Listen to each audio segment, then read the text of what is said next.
కొత్త ఆదాయ పన్ను బిల్లు పార్లమెంటు ముందుకొచ్చింది. నిరసనల మధ్య న్యూ ఇన్కమ్ ట్యాక్స్ బిల్లును లోక్సభలో ప్రవేశపెట్టారు కేంద్ర ఆర్థిక మంత్రి నిర్మలా సీతారామన్. అనంతరం ఈ బిల్లును సెలెక్ట్ కమిటీ పరిశీలనకు పంపాలని ప్రతిపాదించారు.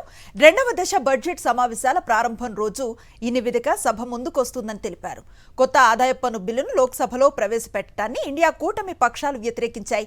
సభ నుంచి వాకౌట్ చేశాయి. The Income Tax Act was originally enacted in 1961, came into effect in 1962, sir.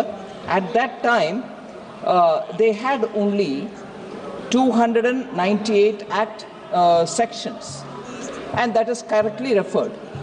But then, as the time went by, year after year, many more sections were added, and as it stands today, there are 819 sections.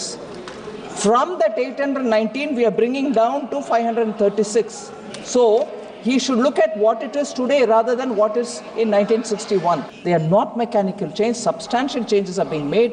Number of words have come down by half. Where there was 5.5 lakh words, now it's come down by half. Sections have come down. Chapters have come down. It's in plain, simple English and plain, simple Hindi. And therefore, Congress ఎంపీలకు class ఇచ్చారు లోక్సభలో ప్రతిపక్ష నేత రాహుల్ గాంధీ. పార్లమెంట్లో మాట్లాడేటప్పుడు ప్రతిసారి తన పేరు, ప్రియాంక వాద్రా పేరు తీయాల్సిన అవసరం లేదని స్పష్టం చేశారు. ప్రజా సమస్యలపై తమ వాదన వినిపించాలన్నారు. పార్లమెంట్ కాంప్లెక్స్ లో కాంగ్రెస్ ఎంపీలతో భేటీ అయ్యారు రాహుల్ గాంధీ. బడ్జెట్ సమావేశాల్లో ఎంతమంది ఎంపీలు చర్చలో పాల్గొన్నారు, ఎవరు బాగా మాట్లాడారనే అంశాలను ఆరా తీశారు. 27 మంది ఎంపీలకు మాట్లాడే అవకాశం వచ్చిందని, పార్లమెంట్లో ప్రతి ఎంపీ మాట్లాడాలని స్పష్టం చేశారు. పెద్ద లీడర్లే కాదు, కొత్త ఎంపీలు కూడా సభలో తమ గొంతు వినిపించాలన్నారు రాహుల్ గాంధీ.